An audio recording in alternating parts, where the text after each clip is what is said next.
A lunch order like any other. That's all this looked like. Until detectives searching this employee's pockets found far more cash than a sandwich shop register should ever explain. 6-inch roast beef and cheese with Swiss. Just got out of prison a couple years ago. Yeah. Oh, nothing. Not getting fresh. All right, looks like more cash. 6-inch roast beef and cheese with Swiss. Turn around. Turn that way. Turn that way. Turn that way. Face that way, please. Thank you very much. Ladies, it's going to be a moment for your sandwiches. I do apologize. On February 16, 2024, detectives in Palm Beach County, Florida, arrested a Subway employee. The arrest followed a 2-week review of voided cash transactions at the store. Before it was over, the suspect compared himself to Robin Hood, telling detectives, quote, "I'm for the people." That comparison appears nowhere in Florida's theft statutes, and it changed nothing about the charges that followed. Mr. Smith, step away. Turn around. Turn that way. Turn that way. Turn that way. Face that way, please. Thank you very much. Ladies, it's going to be a moment for your sandwiches. I do apologize. This in no way, shape, or form reflects poorly on Subway. I hope that you guys do eat fresh and you enjoy your meal. Thank you, sir. Come on, please. Any knives or anything on you, bud? No.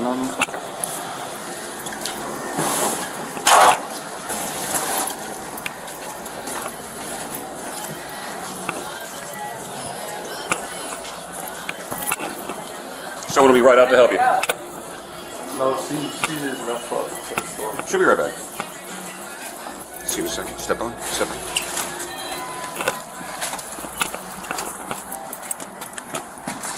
All right, we are going to park right over here for a moment.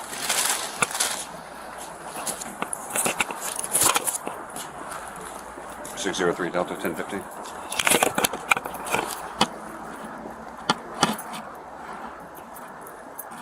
Watch step. 1015, same location. If you can, send road patrol for transport. If you would just lean against that for a moment. Thank you, sir. Anything on you that I should know about? No, just my cell phone. Okay, nothing that sharp, or I don't have to worry about being stuck. I've been stuck before as a reason. It's, get some cash falling out of your pocket. Looks like 25, and put it right back here in your pocket, all right?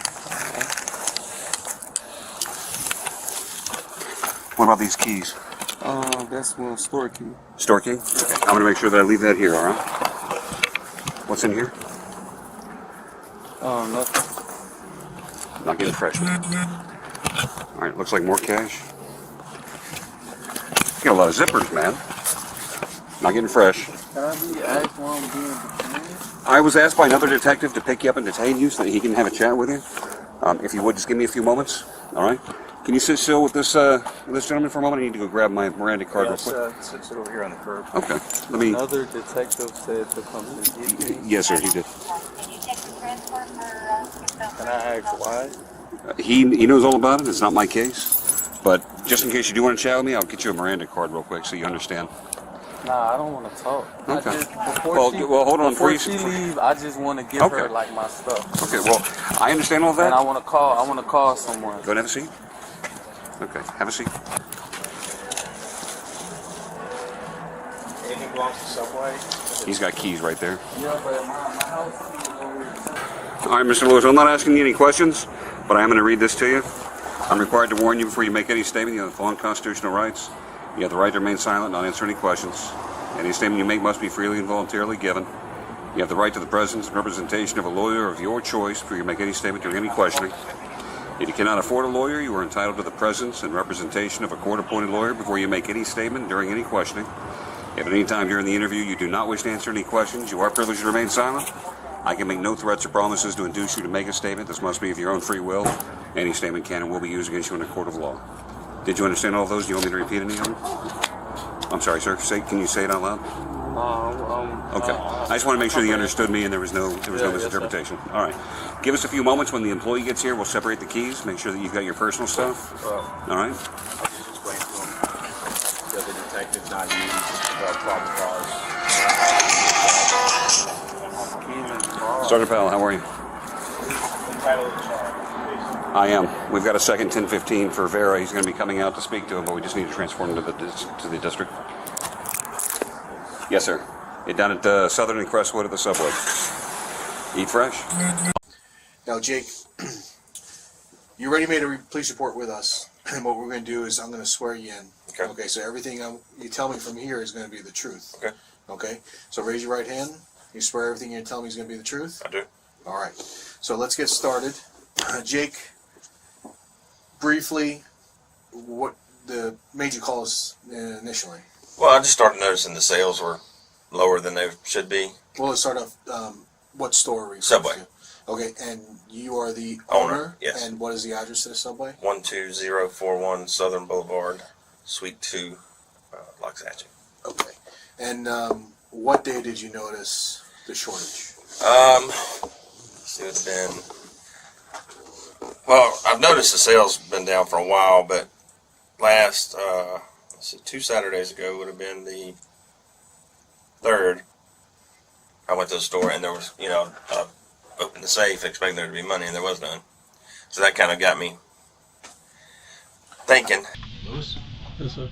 Yeah, take the beer, man. I do. Good. You? Good. I'm always good. You always good? I'm always good, unless I'm sick. All right, so you know why you're under arrest? No, sir. All right, I was just going to explain why you're under arrest. All right. You already told my partner here you don't want to talk, but I will at least inform you what's going on, okay? No, I didn't tell him I didn't want to. He was reading me the Miranda, and I was like, okay. I guess he wanted me to, converse about it. But the Miranda, I know, there's nothing you could really say, but You understand? Yes, sir. You understood your rights in the Miranda, Yeah, right? of course. That just explains your Yeah, rights of that you course. afforded. of course. I don't know, but right before that you said, I don't want to talk. Was that in reference to what's going on, or you didn't want to talk to him in general? No, when he was talking about, I was just waiting on him to read the Miranda. He didn't read me the Miranda then. Oh, okay. It's So you wanted, pointless to talk about anything. so you wanted your rights read first? Yeah, before you decided. not even, but it's like we grown men. We don't have time to be playing around, All right. So over the course of, I would say, 2 weeks. Mm-hmm. All right. You have been voiding out transactions, Mhm. taking cash from customers, Mhm. and it doesn't go into cash, the till. Right. You've been pocketing the money. So there's a lot of video matching up with all your cancellations. So your boss came to us and said, hey, I have Mr. Smith has 86 voided transactions over a 2-week period, which is far above normal. Right. So there's an allotted amount of voided transactions. You bring up applesauce or whatever, you're gonna void it out. You're voiding out a whole transaction, like 3 subs, 2 subs, and then in the video, when we correlate the transaction to the video, you see, you take the cash, you tell the people the card's not working, or the card's not working, whatever it may be. They give you cash, you take the cash, you go back to the back of the room, I don't know what's back there, and if they need change, you hand them change from wherever you got the change from, but it's not coming from the till. Okay? Okay. So then the manager started matching up because the profits were low, and these were all on days you're working by yourself. Mm-hmm. Okay? So this is why you're under arrest. Okay. Okay, do you understand that? Sort of, kind of, yeah. Sort of, kind of? Yeah, sort of, Okay. kinda. So, I mean, you read Miranda, so if you want to talk about why you're doing it, I don't know, maybe you're not getting paid enough or needing more money for your bills, and it's just like a side hustle to get some extra cash. I don't know. I don't know how you get to work. I know you have a suspended license, revoked license, Mm-hmm. right? So I don't know if you need money to get home, and this is why you're doing this. It's not a lot of money, because Subway doesn't. It's not like a $100 bill. Right, It was right. like $20, $10. Right. And he did this morning too, because he was sending me a video this morning until the other employee showed up, and then the transaction stopped. So, do you have anything to say about that? Do you want to watch one of the videos?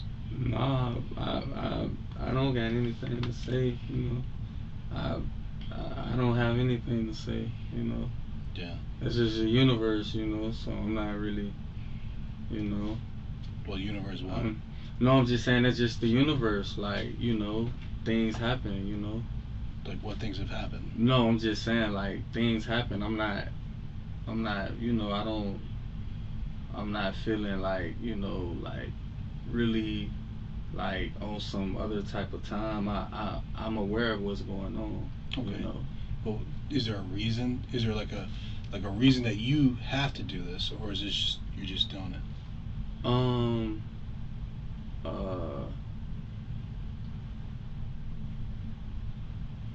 Listen, I understand like rent's expensive. Right. A lot of shit's expensive. Right. And I understand that working a job like that, and then you also just got out of prison a couple years ago. Yeah. So it's hard to get a job that's gonna. But nah, it ain't got nothing to do with that. No. Because if that's the case, I would have been back in prison for real. Getting it. I went to prison for robbery. Getting the big rips. No, I'm just saying if that was the case, yeah. That's not really the case. Like you so know, you gotta. It's like I don't know. I don't know what the I'm not saying I didn't do it. I'm not saying I did do it, but like you gotta I know I'm a black guy, whatever. You know what I'm saying. I know I'm overqualified for the job. You know what I'm saying. I just feel like this. Like I said, it's just the universe. Like I wasn't like I take full responsibility or whatever. I'm a man for anything. You know what I'm saying. So it happened. I'ma just deal with whatever. Was it just something easy to do over that course of time? Nah, it's not that, cause it's like since you guys got camera footage, you could go back and I haven't stole from him. Feel what I'm saying? Like I've been working for him for a minute. For 2 months. Yeah. And it started like right at the end of January. So it's like. So it's been recent, like last. I don't know about right at the end of January, but like I don't, it's like if you're getting accused for something and you just get into the store, it's like I ain't even been here that long. Yeah, but that wasn't right when you got in the store. It wasn't right when you got in the store. What you mean? You started working 2 months ago, so this is like a little bit later, right? This is right, but I'm saying like the videos I have go back to February 3rd. Right. Okay, so right, I catch you. All right, so that's what 2 weeks ago. It's over 2 Maybe, weeks. probably like 2 today's weeks. What, the 17th? Right. Today's 17th, 16th. Right. So it's about 2 weeks. Right. So the last 2 weeks. So in the last 2 weeks, the universe changed for you, where you. No, what I mean by the universe, meaning whatever someone does, they either gonna have to accept it or run from it for real. Well, that's everything in life. Consequences. Yeah, that's what I'm saying. That's so the universe. So everyone has consequences to every action. Well, for sure. Okay. That's why I'm not. The first legal issue begins before any formal interview even starts. The suspect tells one detective, quote, "No, I don't want to talk," before Miranda warnings are read. A second detective stops to ask whether that comment was a real invocation of silence or just a request to wait. That clarification echoes a rule from Davis versus the United States, a 1994 Supreme Court decision on the right to counsel. Davis held that an invocation of rights must be clear and unambiguous, and courts have applied that same standard to invocations of silence. Here, the detective did not assume either answer. He asked directly, the safer legal path. Guessing wrong and continuing to question could have opened any later statements to a suppression challenge in court. This is why a clarifying question, rather than an assumption in either direction, carries real weight later in court. The second legal issue involves the physical search itself. Detectives remove cash, a store key, and a phone from the suspect's pockets, narrating each item aloud. That search is justified under United States versus Robinson, a 1973 Supreme Court ruling. Robinson allows a full search of the person incident to any lawful custodial arrest without separate justification for each item. That holding applies regardless of officer safety or evidence concerns, unlike a more limited Terry frisk. Narrating each item on camera is not required by law, but it protects both sides from later disputes. The third legal issue is how Florida law classifies the theft itself. Florida Statute 812.014 defines grand theft in the third degree as property worth $750 to $20,000. The alleged loss here, close to $10,000, falls inside that range. That makes this a third-degree felony, rather than a simple misdemeanor. Second-degree grand theft covers losses between $20,000 and $100,000, and first-degree covers anything above that. This case never approached those higher tiers. A third-degree felony can carry up to 5 years in state prison, though the court ultimately imposed 5 years of probation instead. The fourth legal issue is why prosecutors added a second charge beyond simple theft. Investigators matched 86 voided transactions over 2 weeks to surveillance footage. That footage showed cash taken from customers and pocketed instead of recorded in the till. That repeated, systematic pattern is what triggers Florida Statute 817.034, the scheme-to-defraud statute. To prove that charge, prosecutors need an ongoing course of deceptive conduct, not a single lapse, and 86 voided sales supplied exactly that. A single theft is just theft. A structured pattern designed to conceal itself is a scheme to defraud. At roughly $10,000, that charge is also a third-degree felony under Florida law. Had the loss exceeded $20,000, this charge would have escalated to a second-degree felony instead. The suspect's Robin Hood framing raises one final legal point worth addressing directly. Neither grand theft nor scheme to defraud requires the state to prove a selfish motive. Whether the money went to Bill's a show or anyone else changes nothing about whether the legal elements were met. Courts weigh a theft statute's plain language, not a defendant's stated intentions toward customers. It is what it is. I'm not finna sit up here and you know, like I haven't been treated fairly. You feel what I'm saying? So, Well, you know. today? No. I'm just saying, like in general, like I run the store. You know, like I said, it wasn't like I've been. For the work you're doing, you should have got compensated a little more money, or compensated at a higher rate. Not even. It's like you gotta treat the people right, man. What were the inequities at Subway? What was the owner? Was the owner not doing something right? You know, man, I don't. Was he leaving you by yourself too much? I don't know. You could say that maybe, but it's like, you know, just you gotta do your people right, man. If someone's working for you, No, I understand. You know, you got to treat your employees properly, right? Right. But I'm saying, what did he do that wasn't proper? What was he doing to make it unfair for you? I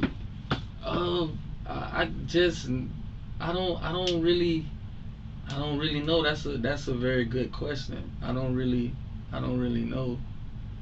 I don't really know for real. Because I met the guy. He seemed like a nice dude.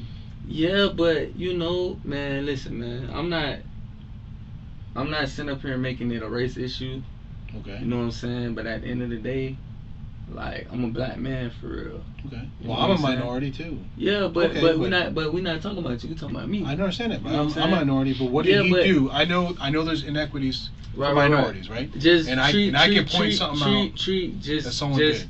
Treat your people fairly, man. Okay. Well, that's what I was asking. What was he not doing? Just treat your people fairly. Like, I'm not finna sit up here and talk about the guy like he's a bad guy. Or was I don't really know him. Was he just degrading you or demeaning towards you? Yeah, like, you know, you could say, you know, but it's like treat your people right, man. You know, you got somebody that's working at your store and they the only one working.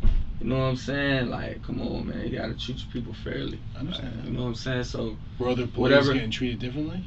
Nah, it's only 2 employees. So. Oh, the girl you switched on. Yeah. So that's it. Like, you know what I'm saying? It's like you gotta treat us right. Like, you know what I'm saying? I got you. I'm gonna wear whatever I gotta wear. You know, I'm a real whatever comes behind this, I'm gonna accept it. I'm not running from anything. You know what I'm saying? So I understand. You know, but that's what we got to do. Right. That's what it is. Right. So and then I got another question for you. Yeah. You still live in Lauderhill? No. Okay. I'm gonna need your new address because the jail's gonna need it when you get booked in. Because out of county changes bonds, changes stuff like that. What you mean, like higher bonds? Lauderhill's out of Palm Beach County. Lauderhill's in Broward. So where am I going? You're going to Palm Beach County Jail. So I'm gonna be in there for the weekend. No, you'll be given a bond. I'll be given a bond today. Yeah. So I wasn't like, I won't even sit up here and be like, I was like, man, I'm for the people. So it is what it is. You know, it is what it is. I'm for the people. Okay. You know, so it wasn't like I was taking from, like, it wasn't like I was like robbing them. Like, you know what I'm saying? Like, I understand. That's why we didn't go with robbery. That's why we went with the Right. scheme to defraud. Right. I get it. I'm for the people though, man. I'm for the people, man. Like, it is what it is. So was the money going to the people? I'm for the people. Yeah, you damn for sure. So For sure. you're like Robin Hood. You're doing some Robin Hood shit, right? You taking money from people who got money and giving it to the people. I guess giving them deals, whatever. I guess. Yeah. You know, That's what Robin Hood did, right? That's the old. Yeah, saying. I ain't never tapped into Robin Hood. That's what he did. He took from all the people that got a lot of money. Yeah. And hooked up everyone. So what time I'm gonna be able to bond out though? Once you get booked in, I think it takes like about an hour or two, and then they'll give you a phone call to a bondsman. You call bondsman, and you get your bond set. All right, let's get on it, cause I got on a it. show tonight, man. A show? I do What do you music. I do music. Rap? Yeah, I do music. I do all that. So are you rapping tonight, or are you playing instruments, or are you playing the? I'm playing for the band tonight. Opening band? up, yeah. What are you playing? Drums? Nah, I'm opening up. Okay. Opening up for some artists. Where? Where is it? What is the venue? Turning to the parties involved, the detectives earn a grade of A-. The investigation was built on cross-referenced video evidence before any arrest was made. The Miranda clarification described earlier reflects caution rather than assumption. The only real criticism is speculative commentary about the suspect's finances blurring fact-gathering with editorializing. The store owner also earns a grade of A- for his role as a witness. He gave a sworn statement and voluntarily supplied surveillance footage supporting the timeline of voided transactions. Because that statement was sworn, any false claim in it would itself be a separate crime. Perjury. That cooperation let detectives move from a manager's suspicion to a documented, provable pattern. The suspect earns a grade of C+. Invoking the right to silence early was a sound legal decision, regardless of guilt. Speaking at length afterward, including the Robin Hood comparison, undercut that earlier decision. Those later statements gave prosecutors more evidence of a deliberate, ongoing pattern. Any statement given after Miranda warnings must also be voluntary, a requirement the detective satisfied by reading that portion aloud. It's in Miami. Oh, you're going to Miami? Yeah. Oh, you got a long drive ahead of you. Yeah. All right. Well, let me get your West Palm address, and then I can get. I don't have a West Palm address. Where do you live? I stay in like Oakland Park. Oh, so you still in Broward? Yeah. What's the address down there? So if invoking your rights early was the right move, why undo it minutes later with a full explanation? Takeaway 1. An ambiguous statement about staying silent is not the same as clearly invoking that right. Say it plainly and stop talking immediately afterward. Takeaway 2. Repeated small thefts add up differently under the law than one large theft. A pattern can trigger fraud charges, not just theft charges. Takeaway 3. Explaining your motive to police does not change the legal elements of a crime. It can still be used as evidence against you.